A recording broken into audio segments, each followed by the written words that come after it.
Hello students, आशा करता हूँ कि आप लोग सभी स्वस्थ होंगे। ठीक है। और घर पर रहकर पढ़ाई कर रहे होंगे। ठीक है। पिछले लेक्चर में हम लोग अप्लाइड मैकेनिक्स पढ़ रहे हैं। पिछले लेक्चर में हम लोगों ने सेंट्रॉयड के न्यूमेरिकल से स्टार्ट किए थे, जिसमें दो न्यूमेरिकल आपको बताए गए थे। दो न्यूमेरिकल बताए गए थे और एकदम डीप में बताया गया था, एकदम बेसिक्स बताया गया था कि कैसे किसी आकृति का केंद्रक निकाला जाएगा। ठीक है। तो आगे हम उसी को कंटिन्यू कर रहे हैं। हम आपको हर टाइप का एक न्यूमेरिकल कराएंगे, बाकी प्रैक्टिस करना आपके ऊपर है। ठीक है। तो ध्यान लगा के समझिएगा। आगे हम लोग बढ़ते हैं। तो आज थर्ड क्वेश्चन कराने जा रहे हैं, जिसमें देखिए थर्ड क्वेश्चन लिखा हुआ है यहाँ पर, find the centre of gravity of cross section of C channel. C channel का काट का गुरुत्व केंद्र ज्ञात कीजिए। यहाँ पे गुरुत्व केंद्र कह रहा है, आपको पिछले लेक्चर में भी बताया था। यहाँ पे गुरुत्व केंद्र कह रहा है कि गुरुत्व केंद्र ज्ञात कीजिए। और आकृति कैसी है? समतल आकृति है, जिसमें केवल क्षेत्रफल होगा, भार नहीं होगा। और जब मैं आपको केंद्रक बताया था, तो केंद्रक समतल आकृतियों में पाया जाता है, गुरुत्व केंद्र ऐसी वस्तुओं में पाया जाता है जिनमें भार होता है। ठीक है। तो यहाँ पर तो भार है नहीं, इस आकृति में सिर्फ क्षेत्रफल है, तो गुरुत्व केंद्र क्यों कह रहा है? निकालिए। तो एक चीज ध्यान रखिएगा, ये जो सी चैनल है, इसके काट की बात कर रहा है। सी चैनल जो है एक 3D फिगर होता है, जिसमें कुछ भार होता है, लेकिन उसका एक भाग काट लिया गया, उसका एक समतल आकृति काट ली गई है, उसका गुरुत्व केंद्र निकालने कह रहा है। तो इसका मतलब कि केंद्रक ही निकालना है। अगर कोई समतल आकृति दे रखी है और कह रहा है कि गुरुत्व केंद्र ज्ञात कीजिए, तो उसका मतलब यही है कि केंद्रक उसका ज्ञात करना है। ठीक है। तो आगे बढ़ते हैं। तो इस क्वेश्चन में सबसे पहले जब हम सॉल्यूशन करते हैं तो क्या लिखते हैं?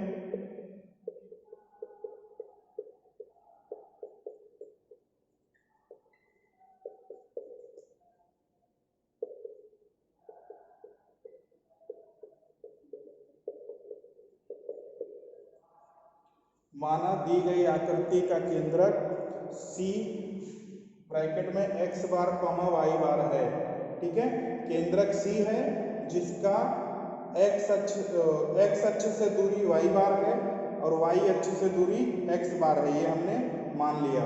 ठीक है। अब हम जैसे जो स्टेप चरण बताए गए थे, उसी चरण को फॉलो करते जाइए। इसको मानने के बाद अब चरण फॉलो करते जाइए। पहला चरण था, चेक करिए आकृति सममित है कि नहीं है। तो यहाँ देख लीजिए, जो आकृति बनी हुई है, अगर इस लाइन का हम मध्य बिंदु देखें तो 50 यहाँ पे कहीं आएगा। ठीक है। इस लाइन ये पूरी 100 है, तो 50 यहाँ कहीं पे आएगा, मान लीजिए यहाँ कहीं पे आएगा। ठीक है। और अगर इसी पर एक क्षैतिज रेखा ऐसे खींच दी जाए,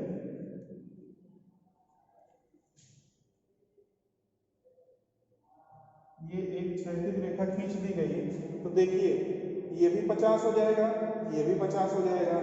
जितना ये है उतना ही ये भी रहेगा। ये 50 है तो ये भी 50 है, ये 15 है तो ये भी 15 है। ठीक है। अब कुछ लोगों को समझ में नहीं आ रहा होगा कि यहाँ पे कुछ दे नहीं रखा है तो ये 15 कैसे है। तो आप ध्यान रखिएगा, जब डायमेंशन नहीं दी हुई है, मान लीजिए इसकी डायमेंशन नहीं दी हुई है, तो ये पूरी मोटाई आपकी कितनी है? 15 है। ठीक है। और ये 50 है तो ये भी 50 हो जाएगा। ठीक। और ये कितना आ जाएगा? जब ये 50 है और ये मोटाई 15 है, तो 50 में से 15 माइनस कर देंगे तो ये कितना आ जाएगा? 35 आ जाएगा। ठीक है। तो ये चीज़ आप लोगों को ध्यान रखना है। तो देखिए आगे बढ़ते हैं। तो यहाँ पर हम देख रहे हैं कि आकृति सममित है। ठीक है। कैसे सममित है? एक क्षैतिज रेखा के सापेक्ष में सममित है। ठीक है। आगे सेकंड पॉइंट पे आ जाइए। सेकंड पॉइंट कहता है कि निर्देश अक्ष को मानिए। तो निर्देश अक्ष को मानते हैं। तो निर्देश अक्ष का पहला पॉइंट है कि जिस रेखा के सापेक्ष में आकृति सममित है, उस रेखा के समांतर वाले अक्ष को उसी रेखा पर मान लिया जाता है। तो ये देखिए x अक्ष के समान, ये रेखा किस अक्ष के समांतर है? x अक्ष के समांतर है, तो x अक्ष को इसी रेखा पर मान लिया जाएगा। तो ये हमने x अक्ष मान लिया। ठीक है।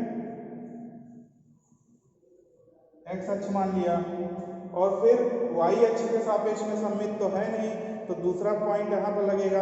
जब सममित नहीं होती है तब कहाँ पे माना जाता है? आकृति के बाईं तरफ सबसे अंतिम रेखा पर या सबसे अंतिम बिंदु पर। तो यहाँ पर सबसे अंतिम में रेखा है, तो इस रेखा पर वाई अक्ष को मान लिया जाएगा। ठीक है, तो निर्देश अक्ष मान लिया गया। ठीक, अब देखिए यहीं पे जब निर्देश अक्ष आप मान लिए तो आप देख रहे हैं कि आकृति एक्स अक्ष के सापेक्ष में सममित है, तो यहाँ लिख देंगे आकृति एक्स अक्ष के सापेक्ष में सममित है, इसलिए y बार का मान क्या हो जाएगा? 0 हो जाएगा।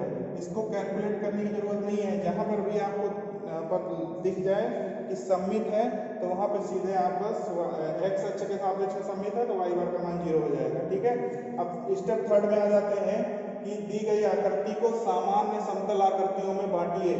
तो यहाँ लिखेंगे दी गई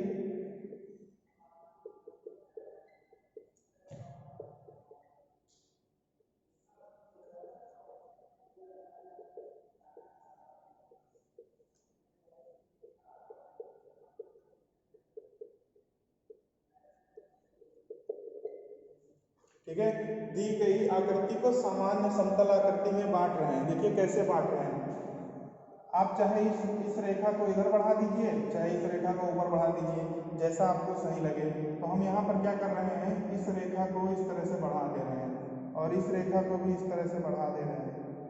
तो देखिए एक आयत ये बना, दूसरा आयत ये बना और तीसरा आयत ये बना, 3 आयत बन रहे हैं। ठीक है, तो कितनी आकृति बन रही है? 3 आकृति। फर्स्ट आयताकार क्षेत्रफल, आकृति 2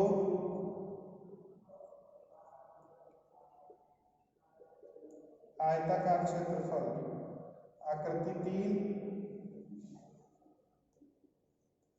आयताकार क्षेत्रफल।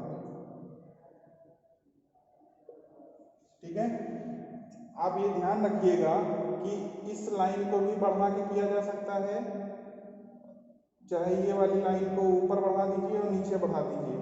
ठीक है, और चाहे फिर इस लाइन को इधर बढ़ा दीजिए और इस लाइन को इधर बढ़ा दीजिए। ठीक है, तो हम इस तरह से बढ़ा के इसको कर रहे हैं। इस वाली रेखा को इधर बढ़ा दिया गया है, इस वाली रेखा को इधर बढ़ा दिया गया है, तो 3 आकृतियों में ये बंट गया। पहले आकृति की बात करते हैं, तो पहली आकृति कौन सी है? ये वाली। इसका क्षेत्रफल कितना हो जाएगा? आयत है तो लंबाई गुणे चौड़ाई कितना हो जाएगा? A1 बराबर 50 इंटू 15 750 mm²। ठीक है, आकृति 2 की, चलिए इसी में हम आकृति 1 का जो है केंद्रक भी देख लेते हैं क्या होगा। आकृति 1 का केंद्रक क्या होगा? आयत है, तो जाहिर सी बात है कि इस ऊपर वाली रेखा के आधे पर होगा और इस वाली रेखा के आधे पर होगा। तो मान लीजिए यहाँ कहीं आएगा, जिसकी इधर से दूरी क्या होगी? 25 mm और नीचे से दूरी क्या होगी? 15 है, तो कितना हो जाएगा? 7.5 mm। ठीक है, समझ में आया? सिर्फ इस आयत की बात हो रही है, इस आयत का केंद्रक कहाँ होगा? C1। ठीक है, तो इस आयत का केंद्रक जो आयत की लंबाई है उसके मध्य बिंदु पर और जो चौड़ाई है उसके मध्य बिंदु पर, ठीक है, पाया जाएगा। इसका मध्य बिंदु और इसका मध्य बिंदु दोनों जहां पे कट करेंगे, जहां इंटरसेक्ट करेंगे, वहां पे पाया जाएगा। ठीक है, तो ये C1 हो गया। यहाँ से इसकी दूरी 25 हो जाएगी, यहाँ से कितना हो जाएगा? 7.5 हो जाएगा। ठीक है, तो अगर हम x1 का मान निकालें, क्या आएगा? x1 का मान क्या होता है? y अक्ष से दूरी। तो y अक्ष से दूरी देखिए कितनी है? 25 है, 25 mm, और प्लस डायरेक्शन में हम जा रहे हैं तो प्लस में लिखेंगे। ठीक है, x का मान इस तरफ प्लस होता है तो हम प्लस लिखेंगे। ठीक है, प्लस 25। अब देखिए जब y बार पहले से 0 हो चुका है, y1 y2 y3 जो भी हम निकालते हैं वो मान कहाँ रखा जाता है? y बार वाले फॉर्मूले में रखा जाता है। जो y बार का फॉर्मूला होता है उसी में y1 y2 और y3 का मान रखा जाता है। लेकिन हम देख रहे हैं कि y बार का मान पहले से ही 0 आ गया है, तो उसको हल करने की जरूरत है नहीं। तो तो जब हल करने की जरूरत नहीं है तो y1 y2 y3 के मान की भी जरूरत हमको नहीं है, तो उसको निकालने की जरूरत नहीं है। सिर्फ x बार निकालना है तो x1 x2 और x3 का मान निकाल लीजिए। ठीक है, तो यहाँ पे x1 आ गया। अब दूसरे आकृति की बात करते हैं तो दूसरे आकृति का क्षेत्रफल A2 क्या हो जाएगा? दूसरी आकृति ये है, इसका क्षेत्रफल क्या हो जाएगा? इसकी मोटाई 15 है। ठीक है, ये यहाँ से लेके पूरी मोटाई यहाँ तक लेके पूरी 15 है। ठीक है, तो ये मोटाई 15 हो गई, चौड़ाई कह लीजिए, और लंबाई कितनी हो जाएगी? टोटल 100 है। 100 में से ये ऊपर वाला 15 हटा दीजिए और नीचे वाला 15 हटा दीजिए, तो ये बीच की यहाँ से यहाँ तक की लंबाई आ जाएगी। तो 15 और 15 30, 30 हटा देंगे 100 में से, तो कितना बचेगा? 70। 70 इंटू 15 कितना आ जाएगा? 1050। देखिए स्टूडेंट्स, आकृति सेकंड का क्षेत्रफल कितना है? 70 इंटू 15 मतलब 1050 mm² मल्टीप्लाई कर देंगे तो। ठीक है, अब इसका x2 निकाल लेते हैं, क्या आएगा? देखिए ये भी आयत है, आयत है ना, तो इस लंबाई के आधे पर और इस चौड़ाई के आधे पर ये कार्य इसका केंद्रक पाया जाएगा। ठीक है, तो इसका आधा कितना हो जाएगा? ये पूरा 70 है, 70 का आधा यहीं पर आएगा 35। ठीक है, और इधर आएंगे कितना? 15 है, तो 15 का आधा 7.5 यहाँ पे आएगा C2। इसकी दूरी क्या हो जाएगी यहाँ से यहाँ तक की? 7.5 mm। ठीक, ये दूरी आपकी 35 हो जाएगी यहाँ से लेके यहाँ तक की, और इधर कितना आ जाएगा? 7.5 पर। ठीक है, इसका आधा और इसका आधा, तो इसका आधा करेंगे हम तो यहाँ से लेके यहाँ तक 35 चले, और जब इसका आधा करेंगे तो इधर 7.5 जाना पड़ेगा, तो 7.5 पर आकर हमको C2 मिल जाएगा। फिर x2 का मान क्या हो जाएगा? y अक्ष से जो दूरी होती है, तो y अक्ष से दूरी कितनी है? 7.5 mm है। ठीक है, और ये किस में होगी? प्लस में होगी। ठीक, अब आते हैं तीसरे आकृति की बात करते हैं। तो तीसरा आकृति देख लीजिए, तीसरा आकृति और ये दोनों सेम ही है, ये भी 50 है, ये भी 15 है। ठीक है, तो इसका A3 क्या हो जाएगा? 50 इंटू 15 बराबर 750 mm², और x3 क्या हो जाएगा? उसी तरह इसका यहाँ पे पाया जाएगा, इसके आधे पर, मतलब कि ये 50 है तो इधर से पहले 25 आइए। ठीक, और फिर इसका आधा 15 का आधा 7.5 मतलब 7.5 ऊपर आइए। ठीक, ये यहाँ से यहाँ तक का 7.5 mm हो जाएगा, और यहाँ से यहाँ तक की दूरी कितनी हो जाएगी? 25 mm। ठीक, समझ में आ रहा होगा। ठीक है, तो यहाँ पे जो x3 होगा क्या होगा? वो y अक्ष से दूरी होती है केंद्रक की, C3 केंद्रक की दूरी। ठीक है, तो y अक्ष हमारा यहाँ पे है और C3 यहाँ पर है, तो y अक्ष से दूरी इसकी कितनी है? 25 mm है, तो x3 का मान कितना आ जाएगा? Plus 25 mm। प्लस में क्यों आएगा? क्योंकि x का मान इस तरफ प्लस में होता है, इस तरफ माइनस में होता है, तो हम उधर जा रहे हैं, तो इसका मतलब प्लस में रहेगा। तो देखिए A1 x1 A2 x2 A3 x3 आ गया। ठीक है, अब हमको निकालना क्या है? x बार निकालना है। तो x बार का फॉर्मूला क्या होता है? समेशन ax बटे समेशन a, मतलब A1 x1 plus A2 x2 plus A3 x3 बटे A1 plus A2 plus A3। ठीक है, मतलब क्या है यहाँ पे? समेशन ax का मतलब क्या है? जितनी भी सामान्य आकृतियां बन रही हैं बांटने के बाद उनके क्षेत्रफल के आघूर्णों का बीजगणितीय योग। ठीक है, तो यहाँ पर कितने भाग में बट रही थी? 3 भाग में, तो तीनों भागों के आघूर्णों का बीजगणितीय योग क्या होगा? A1 x1 plus A2 x2 plus A3 x3 बटे A1 plus A2 plus A3। ठीक है, समझ में आया? मान रख दीजिए।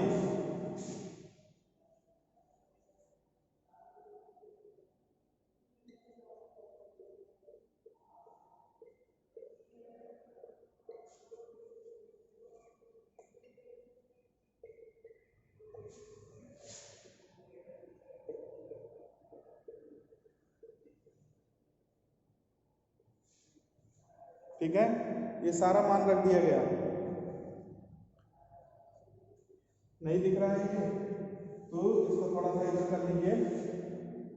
750 into 25 plus 1050 into 7.5 plus 750 into 25 बटे 750 प्लस 1050 प्लस 750।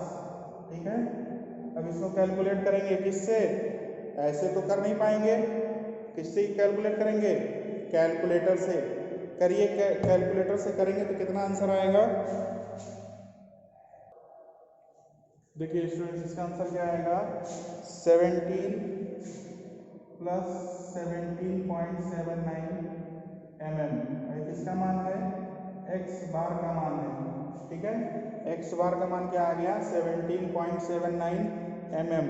तो इसका केंद्रक के निर्देशांक क्या हो जाएंगे? केंद्रक का निर्देशांक c x bar comma y बार बराबर प्लस 17.79 mm कॉमा 0। यही तो होगा। x बार का मान 17.79 आया, y बार का मान क्या आया? 0 आया। ठीक है, अब इसको इस फिगर में लोकेट कर दीजिए, कहाँ पे पाया जाएगा? तो सीधा सा देखिए, x बार का मान कितना है? 17.79। मतलब कि x बार का जो मान होता है वो बिंदु की y अक्ष से दूरी होती है। ठीक है, तो ये आपका क्या है? यहाँ पे देखिए, यहाँ पे x और y क्या है? आपके 0 है, क्योंकि x अक्ष और y अक्ष यहाँ पे कट कर रहा है। ठीक है, तो यहाँ पे 0 0 हो जाएगा। तो x अक्ष पर कितना जाना है आपको? बिंदु को लोकेट कर रहे हैं कि जो पूरे आकृति का केंद्रक C होगा वो कहाँ पाया जाएगा। तो C देखिए, x बार का मान कितना है? 17.79। मतलब 17.79 दूरी हमें x अक्ष पर चलनी है। तो यहाँ तक 15 है आपका, ये 15 दे रखा है। ठीक, तो 17 कहाँ हो जाएगा? यहाँ कहीं पे आपका 17 आएगा। ठीक है, तो x अक्ष पे हमने दूरी चल ली 17.79। y अक्ष पे कितनी दूरी चलना है? 0, कोई दूरी नहीं चलना है। मतलब कि यही यहाँ पहुँच गए 17.79 mm दूरी जहाँ तय करने के बाद जहाँ हम पहुँच गए वहीं पर इस आकृति का केंद्र पाया जाएगा। तो इसको हम क्या लिख देंगे? C, और इसकी दूरी यहाँ पर एक वर्टिकल लाइन ड्रॉ कर देंगे ताकि जो x अक्ष है और ये वर्टिकल लाइन है यहाँ पर कट करे। तो ये C हो जाएगा और इसकी दूरी कितनी हो जाएगी? 17.79 mm। ठीक है, आशा करता हूँ कि आप लोग को ये क्वेश्चन समझ में आया होगा। x बार y बार का मान निकाल लिया और उसको हमने यहाँ पर दिखा दिया। ठीक है, x बार का मान दिखा दिया, y बार का मान 0 है, तो क्या दिखाएंगे? वो तो सीधे इसी अक्ष पर ही रहेगा। y बार का मान 0 मतलब x अक्ष से उसकी कोई भी दूरी नहीं रहेगी, वो x अक्ष पर ही रहेगा। ठीक है, चलिए इसके बाद अगला क्वेश्चन करते हैं। देखिए बच्चों, अगला क्वेश्चन ये है आपका, जो फिगर पे दिया बोर्ड पे जो बना हुआ है। ठीक है, ये फिगर बना हुआ है, इसकी डायमेंशन दे रखी है। देखिए इसमें एक अर्धवृत्त बन रहा है आपका। ठीक है, इस पूरी आकृति में एक अर्धवृत्त है। इस लाइन को हटा लेते हैं, मान लीजिए इस लाइन को हटा दिए, इस तरह की आकृति है आपकी। ठीक, तो ये जो आकृति बन रही है इसका केंद्रक ज्ञात करना है आपका। ठीक है, तो देखिए हम पूरी आकृति का केंद्रक मान लेते हैं C और उसके निर्देशांक मान लेते हैं x बार और y बार। तो माना दी गई आकृति का केंद्रक C x bar comma y बार है।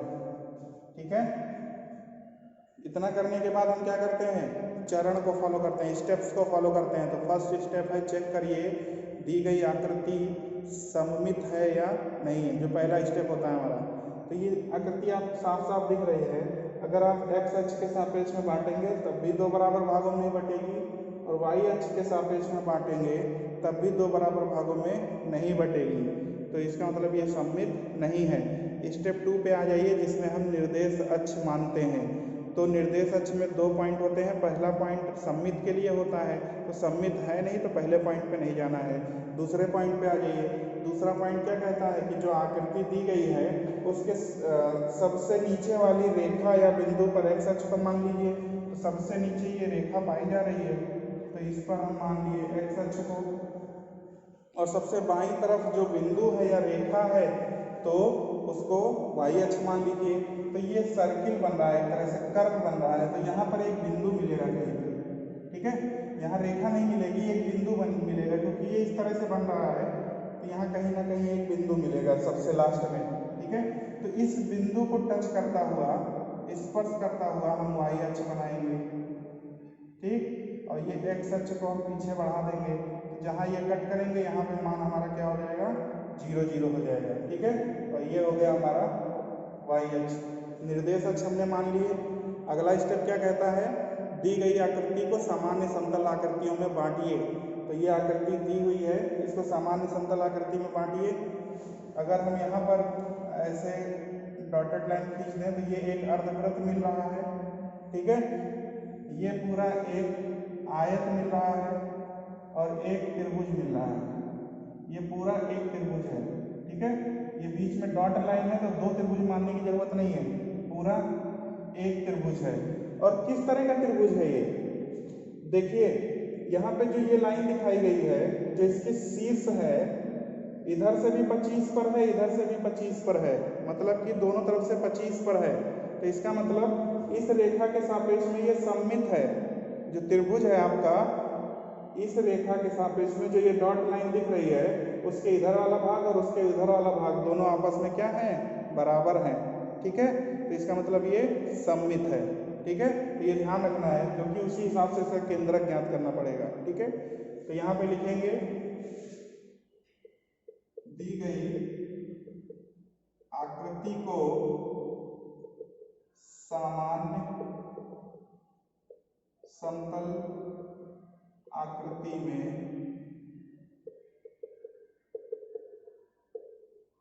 बांटने पर, देखिए जो चीज़ें हिंदी में लिखे जा रही हैं उसको इंग्लिश में भी लिख सकते हैं, लेकिन टाइम का वेस्टेज होगा। किसी एक ही लैंग्वेज में उसको लिखना सही होगा, नहीं तो टाइम बहुत ज़्यादा लगेगा, ठीक है।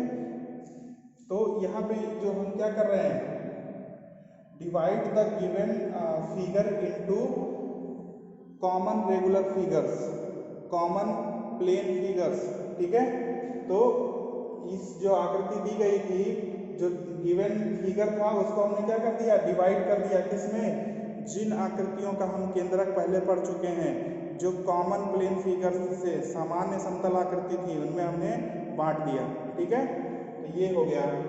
तो कितनी आकृति प्राप्त हुई, आकृति एक क्या हो रहा है, अर्धवृत्ताकार, अर्धवृत्ताकार क्षेत्रफल।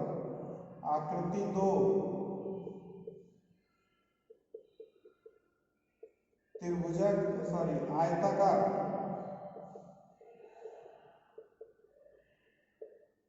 ठीक। आकृति 3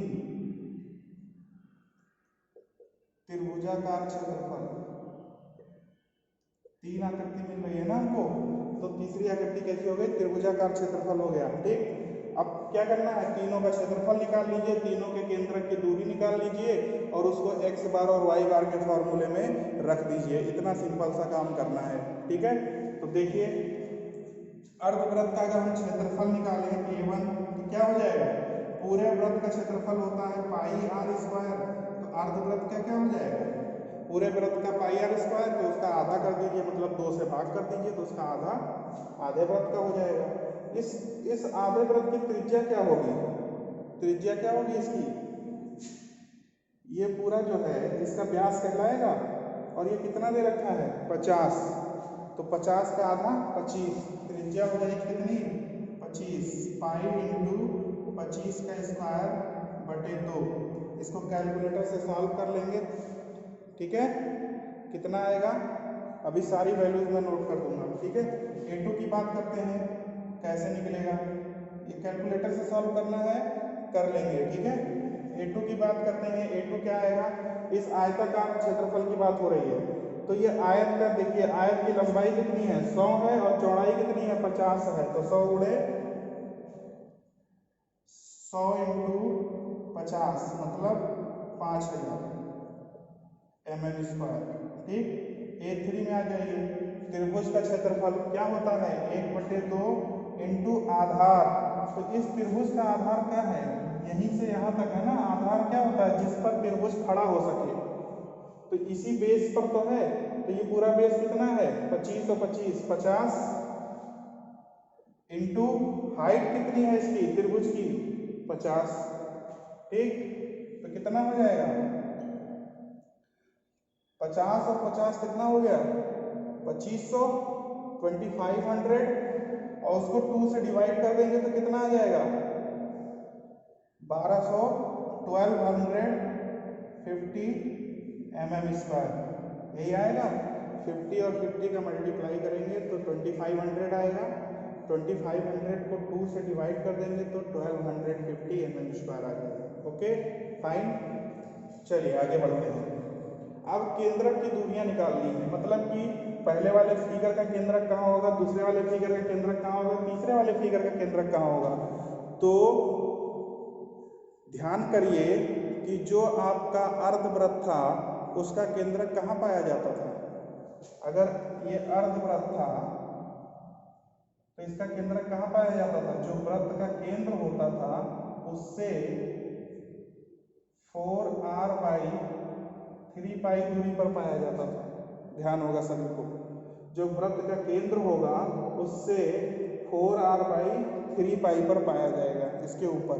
ठीक, तो वृत्त का केंद्र कहाँ होगा, पूरा ये 50 है तो इसकी त्रिज्या 25 होगी, मतलब कि यहाँ पे कहीं पे वृत्त का केंद्र पाया जाएगा।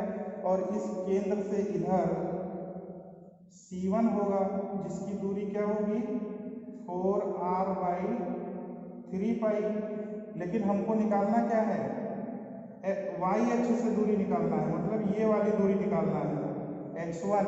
तो x1 का मान क्या हो जाएगा, ये पूरी दूरी कितनी हो जाएगी, वृत्त की अर्धवृत्त की त्रिज्या ही तो होगी। तो त्रिज्या कितनी है 25 है, 25 में से 4r/3π माइनस कर दीजिए, तो 25 माइनस 4r/3π, इसको सॉल्व करेंगे तो x1 का मान आ जाएगा। ठीक है, y1 का मान क्या हो जाएगा, y1 का मान क्या हो जाएगा, x अक्ष से केंद्रक की दूरी। तो इस x अक्ष से इस केंद्रक की दूरी कितनी हो जाएगी, इस त्रिज्या के बराबर ही तो होगी। ये दोनों एक लाइन में है, तो यहाँ तक की दूरी 25 है, तो ये भी दूरी क्या हो जाएगी 25 हो जाएगी। इस x अक्ष से इस C1 बिंदु की दूरी 25 हो जाएगी। तो y1 का मान कितना आ गया 25 आ गया, और ये किस में रहेगा प्लस में रहेगा, और ये कैलकुलेट करके देखेंगे कितना आएगा। ठीक है, आएगा वैसे प्लस में। ठीक है, तो आप कैलकुलेट करके देखेंगे, इसमें से इसको माइनस करेंगे तो देखेंगे कितना आएगा। ठीक, आगे बढ़ते हैं, आकृति 2 की बात करते हैं। तो आकृति 2 हमारी एक आयत है जिसकी लंबाई है 100, चौड़ाई है 50। ठीक है, तो आयत का जो केंद्रक होता है वो कहाँ पाया जाता है, लंबाई का मध्य बिंदु पर और चौड़ाई का मध्य बिंदु जहाँ एक दूसरे को कट करते हैं। तो मान लीजिए ये लंबाई है, लंबाई का मध्य बिंदु यहाँ आ गया। ठीक, और चौड़ाई का मध्य बिंदु ये है 50 का 25। तो ये दोनों जहाँ पे कट करेंगे, यहाँ कट कर रहे हैं तो C2 यहाँ पाया जाएगा। या फिर ऐसे देख लीजिए, ऐसे कि लंबाई का मध्य बिंदु और चौड़ाई का मध्य बिंदु दोनों को आगे बढ़ा दीजिए, तो जहाँ पे कट करेंगे वहाँ C2 पाया जाएगा। या फिर इस तरह से कहिए कि इस किनारे से 50 पे, इस किनारे से पहले 50 चलिए, फिर ऊपर की तरफ 25 जाइए, तब मिलेगा। ठीक है, तो यहाँ पर आपका क्या आ जाएगा x2 कितना आ जाएगा, x2 कहाँ होगा, y अक्ष से दूरी होगी, तो y अक्ष से C2 की दूरी कितनी हो जाएगी, इतनी दूरी 25 है, और ये दूरी कितना है 50 है। यहाँ से यहाँ तक की दूरी तो भाई 50 हो गई ना, क्योंकि केंद्रक की बात कर रहे हैं। तो जो आयत का केंद्रक यहाँ है वो यहाँ से कितनी दूरी पर होगा, 50 mm की दूरी पर होगा, और यहाँ से कितनी दूरी पर होगा, 25 mm की दूरी पर होगा। ठीक है, समझ गए?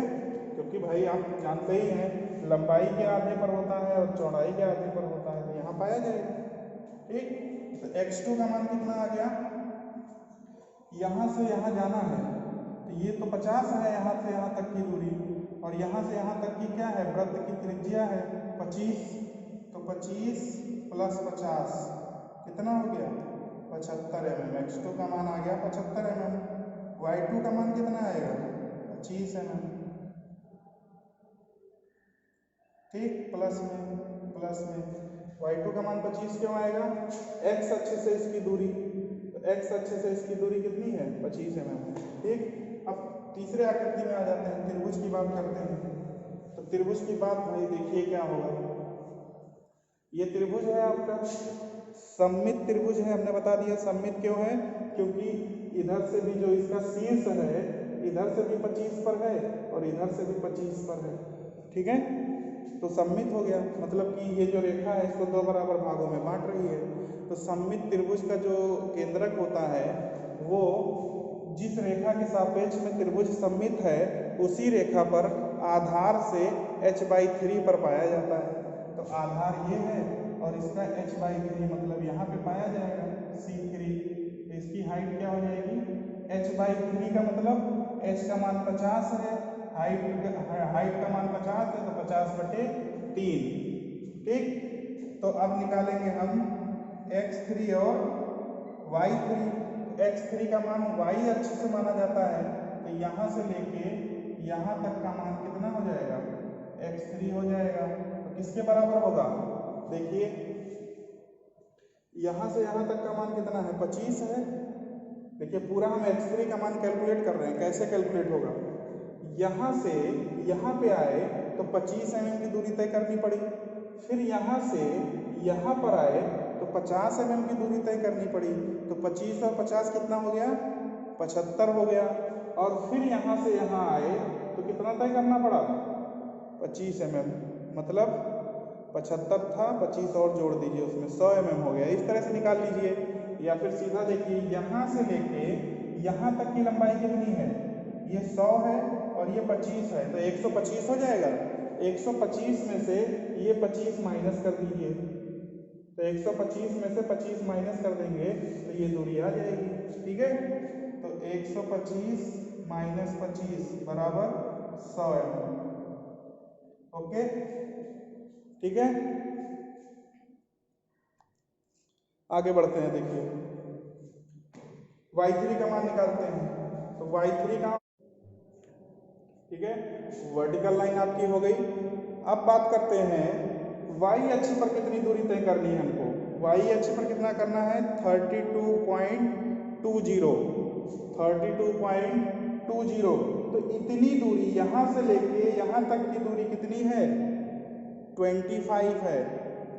देख रहे हैं ना, C2 की दूरी कितनी थी 25 थी, मतलब इस लाइन तक की दूरी 25 है, तो 32 कहाँ होगा, मतलब कि ये पूरा 50 है, 32 यहाँ कहीं पर आएगा, थोड़ा सा उसके ऊपर आएगा, तो मान लेते हैं कि यहाँ पे 32 आएगा। तो यहाँ पर एक हॉरिजॉन्टल लाइन ड्रॉ कर दीजिए डॉटेड फॉर्म में, तो ये जहाँ पर एक दूसरे को कट कर रहे होंगे वो बिंदु हमारा क्या कहलाएगा C कहलाएगा। और y अक्ष से इसकी दूरी क्या हो जाएगी, y अक्ष से दूरी जो x बार का मान होगा मतलब 71.09 प्लस में mm इधर से, और इधर से दूरी क्या हो जाएगी इसकी 32.20 mm। ओके, तो देखिए हमने सेंट्रॉइड, इसका पूरी आकृति का सेंट्रॉइड हमने लोकेट कर दिया। कहाँ पे पाया गया, यहाँ पे पाया गया, जो x अक्ष पे 71.09 mm की दूरी पर है, सॉरी y अक्ष से 71.09 mm की दूरी पर है और x अक्ष से 32.20 mm की दूरी पर है। ठीक है, क्लियर हो गया, आशा करते हैं समझ में आया होगा। कोई समस्या होगी तो नोट्स में भी ये क्वेश्चन दिया गया है, अच्छे से उसमें एक्सप्लेन करके सॉल्व किया गया है, देख लीजिएगा उसको ध्यान से। उसके बाद भी अगर कोई समस्या होती है तो कांटेक्ट कीजिएगा व्हाट्सएप से। ठीक है, चलिए इस अगला क्वेश्चन करते हैं। देखिए स्टूडेंट्स, इस क्वेश्चन का हमको जो है सेंट्रॉइड ज्ञात करना है। इसमें क्या बोला गया है? Find the centroid of shaded area. Sided area मतलब जितने भाग को रेखांकित किया गया है, सेट किया गया है, उस क्षेत्रफल का केंद्रक ज्ञात कीजिए सिर्फ। ठीक है, मतलब कि ये जो सर्किल है इसको सेट नहीं किया गया है, इसको रेखांकित नहीं किया गया है, तो इसका क्षेत्रफल हमको कंसीडर नहीं करना है। सिर्फ इसको हटाने के बाद जो बच रहा है उसका क्षेत्रफल का केंद्रक निकालना है। तो अगर हम बात करें कि इसको हटाने का मतलब क्या है, मतलब कि इसका क्षेत्रफल हमको इसमें नहीं लेना है, मतलब कि क्या कह सकते हैं, ये कह सकते हैं कि इस पूरे आकृति में से इतना एरिया काट के निकाल दिया गया है, पूरे आकृति में से इतना एरिया काट के निकाल दिया गया है, तो ये जितना एरिया बच रहा है जो सेट किया, जो लाइनिंग की गई है, इतना एरिया बच रहा है इस सर्किल को काट के निकाल देने पर। ठीक है, तो जो एरिया बच रहा है उसका केंद्रक ज्ञात कीजिए। इस स्थिति में क्या करते हैं हम लोग, कुछ नहीं करना है, मेथड आपका सेम रहेगा। बस क्या करना है कि जो एरिया काट के निकाल दिया जाता है उस एरिया को हम लोग नेगेटिव ले लेते हैं। पिछले सारे क्वेश्चन में हम सारे आकृति जोड़ के बनाई जा रही थी, इसमें इस आकृति को काट के निकाल दिया गया है। ये जो गोल वाला सर्किल जो वृत्त दिख रहा है, वृत्ताकार क्षेत्रफल दिख रहा है, इसको काट के निकाल दिया गया है, मतलब ये यहाँ से काट के निकाल दिया गया, तो जो बच रहा है उसका क्षेत्रफल निकालना है, तो उसका केंद्रक निकालना है। ठीक है स्टूडेंट्स, तो देखिए बात करते हैं इस फिगर की। तो इसका हम लोग केंद्रक मान लेते हैं, माना दी गई आकृति का केंद्रक C x बार y बार है। ठीक है, अब देखिए फिर वही सारा चीज करना है। पहले देख लीजिए आकृति सममित है कि नहीं है, तो ये दिख रहा है कि आकृति सममित नहीं है, ना x अक्ष के सापेक्ष में ना y अक्ष के सापेक्ष में। ठीक है, सेकेंड स्टेप पे आ जाते हैं, निर्देश अक्ष मानेंगे। तो जो सममित नहीं है तो पहला पॉइंट फॉलो नहीं होगा, दूसरा पॉइंट फॉलो होगा। दूसरा पॉइंट कहता है कि आकृति के सबसे नीचे वाली रेखा या बिंदु को x मान लीजिए और सबसे बाईं तरफ वाली रेखा या बिंदु पर स्पर्श करता हुआ y मान लीजिए। तो इसको हम x मान लिए और इधर हमने क्या मान लिया, y मान लिया। ठीक है, okay. Now comes to the third point. Third point क्या कहता है कि जो आकृति दी गई है उसको सामान्य समतल आकृति में बांटिए। ठीक है, कॉमन प्लेन फिगर्स में डिवाइड करिए जो आकृति आपको दी गई है। तो देखिए अगर यहाँ पे जहाँ पे ये खत्म हो रही है लाइन, इस यहाँ पर x अक्ष के समांतर एक रेखा खींच दें, x अक्ष के समांतर एक रेखा खींच दी जाए,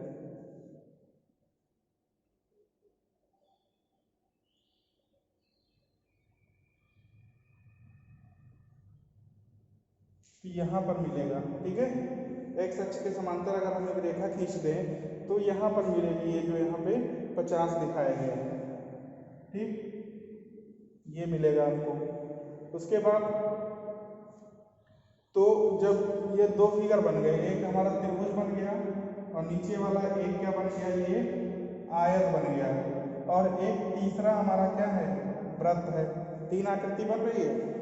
जब इसको हमने बांटा तो एक त्रिभुज बन रहा है, दूसरा नीचे वाला पूरा फिगर आयत बन रहा है। पूरे फिगर की बात कर रहे हैं, अभी क्या काटा गया है क्या निकाला गया है उससे मतलब नहीं है। आप अगर ध्यान से देखिए तो आपको कितनी आकृति दिख रही है। तो एक आपको त्रिभुज दिख रहा है, 2 नंबर एक आपको आयत दिख रहा है और 3 नंबर आप एक वृत्त दिख रहा है। ठीक है, तो यहाँ लिखेंगे दी गई आकृति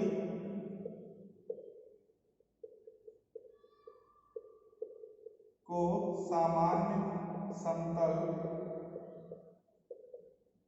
आकृति में बांटने पर, तो बांट देते हैं इसको। देखिए कैसे बांटा गया है, बांट लिए ही हम लोग।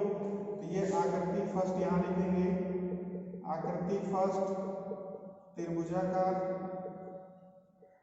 क्षेत्रफल, आकृति 2, आयताकार क्षेत्रफल, आकृति 3, वृत्ताकार क्षेत्रफल। ठीक, अब आकृति फर्स्ट की बात करते हैं।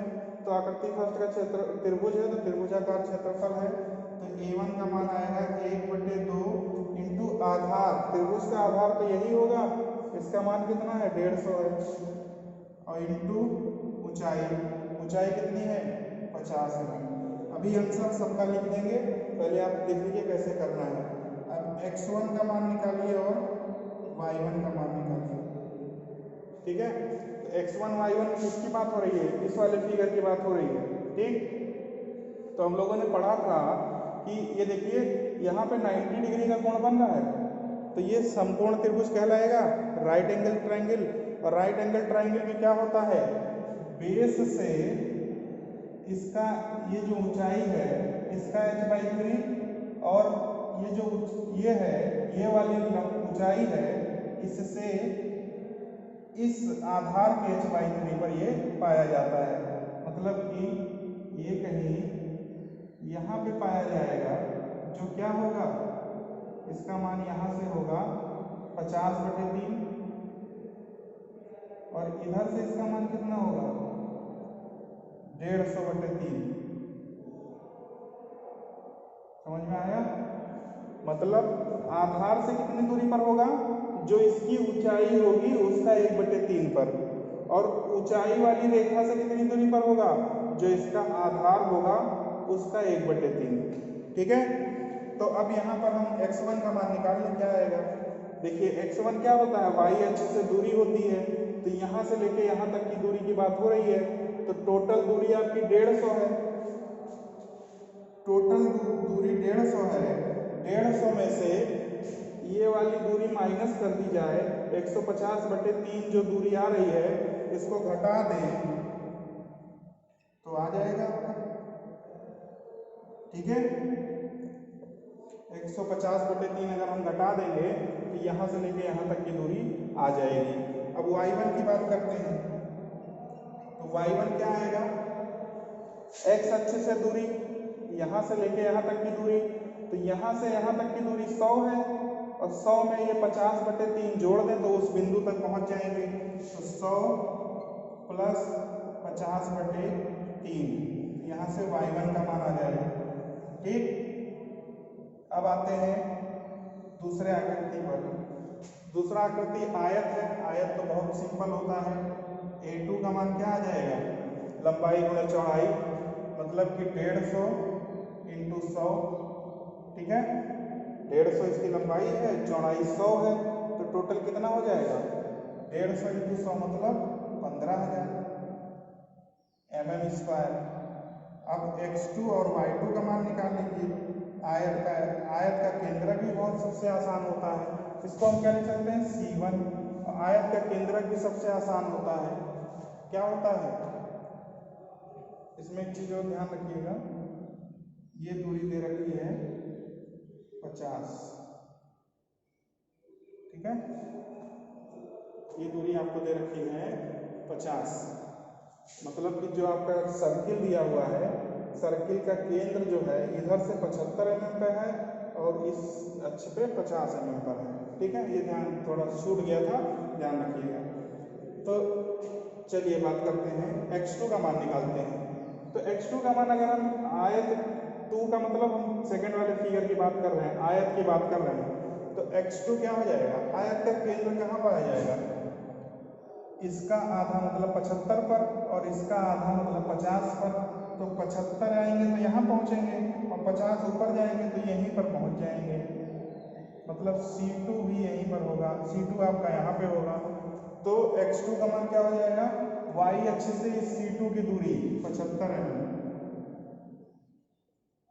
और y2 क्या हो जाएगा, x अक्ष से C2 की दूरी मतलब 50 mm। ठीक, अब वृत्ताकार क्षेत्रफल में आ जाते हैं, तो A3 का मान कितना आ जाएगा, πr² आएगा, तो पाई इंटू आर का मान कितना दे रखा है 20, 20 का स्क्वायर, इसको कैलकुलेट कर लेंगे तो A3 आ जाएगा। अब x3 और y3 निकालिए। तो आपको ध्यान होगा कि जब आपने वृत्त का केंद्रक पढ़ा था इस तरह से, तो देखा था कि वृत्त का जो केंद्रक होता है उसके केंद्र बिंदु पर होता है। इधर से भी जो दूरी होती है वो x बार कहलाती है और इधर से जो दूरी होती है वो y बार कहलाती है। मतलब केंद्रक जो होता है वृत्त के केंद्र पर होता है। तो वृत्त का जो केंद्रक होगा वो वृत्त के केंद्र पर ही पाया जाएगा। तो मतलब C3 भी यहीं पर होगा। तो जब C3 यहीं पर होगा तो C3 का y अक्ष से दूरी क्या होगी? 75 mm। तो x3 का मान आ जाएगा 75 mm और x अक्ष से C3 का मान कितना होगा? 50 mm। तो y3 का मान कितना आ जाएगा? 50 mm। सारे मान आ गए, ठीक है। इसको हम लिख देते हैं आपको A1 x1 और y1 कितना आएगा, A3 कितना आएगा। एक कैलकुलेटर से सॉल्व करना है, ठीक है। तो हम नोट कर दे रहे हैं कितना आएगा इसका मान। देख लीजिए सारा मान जो आपने लिख दिया है। A1 का मान 3750 mm² आएगा, x1 का मान 100 mm आएगा, y1 का मान 116.66 mm आएगा, x2 का मान ये तो पहले ही निकल चुका था, A3 का मान आएगा 1257.14 mm², x3 का मान आएगा 75 mm, y3 का मान आएगा 50 mm। अच्छा सब देखिए जो भी डिस्टेंस है C1 C2 C3 सब x अक्ष के इधर है, मतलब y अक्ष प्लस डायरेक्शन में दोनों। देखिए y अक्ष से इधर है सब और x अक्ष के ऊपर है सब, मतलब C1 C2 C3 सब प्लस में है। तो यहाँ पे जो मान आएगा वो किस में होगा? सारा प्लस में होगा। ये बहुत जरूरी है, ठीक है, नहीं आंसर आपका गलत हो जाएगा। और जब इतना कर लिए हैं तो नेक्स्ट पॉइंट हमारा जो चौथा स्टेप होता था वो क्या होता था? Put the values in the formula. x बार और y बार का जो फॉर्मूला होता है उसका मान रखिए। तो x बार क्या हो जाएगा? समेशन ax बटे समेशन a, ठीक है। तो यहाँ हो जाएगा a1 x1 plus a2 x2 minus a3 x3 upon a1 plus a2 minus a3, ठीक है। यहाँ पे a3 x3 और a3 को माइनस क्यों किया गया है? क्योंकि इस क्षेत्रफल को काट के इसमें से निकाल दिया जा रहा है, ठीक है। इसमें से इस क्षेत्रफल को, जो वृत्त वाला क्षेत्रफल है, जो थर्ड फिगर बन रहा है, उसको काट के निकाल दिया जा रहा है, इसलिए यहाँ पर इसको माइनस लिया गया है। अब सारे मान इसमें रख दीजिए। a1 का मान 3750 इंटू 100 प्लस a2 का मान 15,000 इंटू x2 का मान 75 माइनस a3 का मान 1257.14 इंटू 75 बटे 3750 प्लस 15,000 माइनस 1257.14। तो इसको कैलकुलेट करेंगे तो कितना आ जाएगा? आंसर लिख देते हैं आपको। ये देखिए आपका x बार जो आएगा 80.359 mm आएगा, ठीक है। अब y बार का मान निकालते हैं। चलिए इधर y बार निकाल देते हैं। सिमिलरली y बार का मान भी निकालना है, ठीक है। a1 y1 plus a2 y2 minus a3 y3 बटे a1 plus a2 minus a3। a1 आपका है 3750 इंटू y1 है 116.66 प्लस a2 है 15,000 इंटू 50 माइनस 1257.14 इंटू 50 बटे 3750 प्लस 15,000 माइनस 1257.14। इसको कैलकुलेट करके y बार आप लोग निकालेंगे और कमेंट बॉक्स में अपना आंसर बताइएगा कि y बार का मान कितना आ रहा है, ठीक है। निकालिएगा और इसको लोकेट करिएगा, ठीक है। निर्देशांक दिखा के एक्स बार और वाई बार का मान हमने निकाल लिया। अब उसको लोकेट करना है कि मान लीजिए एक्स का बार का मान 80.359 आया है, तो यहाँ पे 0 0 होता है, यहाँ से एक्स अक्ष पर 80.359 हमको चलना है, 80.359, ठीक है। 80.359 डिस्टेंस हमको एक्स अक्ष पे ट्रैवल करना है। तो यहाँ पे 75 हो रहा है, तो 89 यहाँ पे कहीं पे आएगा, ठीक है, यहाँ पे कहीं पे आएगा। तो यहाँ पे एक आपको वर्टिकल लाइन ड्रॉ कर देनी है जहाँ पर आ रहा है, ठीक। और फिर एक्स बार कर लिया आपने, वाई बार का जो मान आएगा, तो यहाँ बिंदु, इस बिंदु पर हम पहुँच गए। अब इस बिंदु पर या तो यहीं से दिखाइए या फिर ऐसे करिए कि फिर यहाँ आ जाइए और यहाँ से वाई अक्ष पर देखिए वाई बार का मान जो आया है, वाई अक्ष पर कितनी दूरी पे जाना पड़ रहा है। जिस दूरी पर जाना पड़ेगा वहाँ पर ऐसे रेखा खींच दीजिएगा। जहाँ पे दोनों कट करेंगे वहाँ पे आपको सी मिल जाएगा। फिर ये डिस्टेंस आप दिखा दीजिएगा, वाई बार का मान जो आएगा वो, और ये डिस्टेंस क्या दिखा देंगे, जो एक्स बार का मान आएगा वो, ठीक है। एक्स बार का मान 80.359 आया है, ठीक है। तो सारे टॉपिक हो गए आपके, इससे अलग कुछ नहीं आएगा। जो सामान्य समतल फिगर हमने बताए हैं उन्हीं में से क्वेश्चन आपका बनेगा। तो उन सभी सामान्य समतल फिगर जो भी बताए गए हैं उनका आप केंद्र की स्थिति ध्यान रखिएगा, याद रखिएगा, तभी आप क्वेश्चंस को कर पाएंगे, ठीक है। तो आपको हमने ये भी बता दिया कि अगर कह रहा है रेखांकित भाग का केंद्र ज्ञात कीजिए, तो उस स्थिति में क्या करना है। जो भाग रेखांकित नहीं किया गया है, जैसे इसमें सर्किल को रेखांकित नहीं किया गया था, इसका मतलब इस भाग को उसमें से काट के निकाल लिया गया है। तो जब इसको काट के निकाल लिया गया है तो इसका क्षेत्रफल माइनस हो जाएगा। ऐसे कई तरह के क्वेश्चन बन सकते हैं। हो सकता है एक आयत में एक त्रिभुज दे दे, ठीक है, एक त्रिभुज में उसके अंदर सर्किल दे दे, तो कोई भी क्वेश्चन बन सकते हैं। क्वेश्चंस तो बहुत सारे बन सकते हैं और सारे क्वेश्चंस कराना पॉसिबल नहीं है, ठीक है। तो आप लोग प्रैक्टिस करिए, बुक में जितने भी क्वेश्चंस दिए गए हैं उनको प्रैक्टिस करिए। किसी प्रकार की कोई भी समस्या आती है तो नोट्स देखिए, जो पुराने वीडियोस हैं एंड्रॉयड के उसको देखिए, आपको जरूर सॉल्यूशन मिलेगा, ठीक है। उसके बाद भी कोई समस्या आती है तो हमारे नंबर पर कांटेक्ट कर सकते हैं, ठीक है। ओके, तो सेंट्रॉयड आपका कंप्लीट हो गया है। कल से अगले लेक्चर से हम लोग जो है सेंटर ऑफ ग्रेविटी स्टार्ट करेंगे। 3 से 4 लेक्चर में सेंटर ऑफ ग्रेविटी खत्म हो जाएगा। उसके बाद हम लोग फ्रिक्शन पे आएंगे, चैप्टर 4 फ्रिक्शन, ठीक है। फ्रिक्शन जब कंप्लीट हो जाएगा तो उसके बाद हम पढ़ेंगे मशीन, ठीक है, मशीन पढ़ेंगे, लास्ट चैप्टर जो होगा, ठीक है। तो आप लोग जो है पढ़ाई करिए, अच्छे से पढ़िए, ठीक है। किसी प्रकार की कोई समस्या आती है तो निसंकोच आप मोबाइल नंबर पे कांटेक्ट करिए, आपको सॉल्यूशन दिया जाएगा, ठीक है।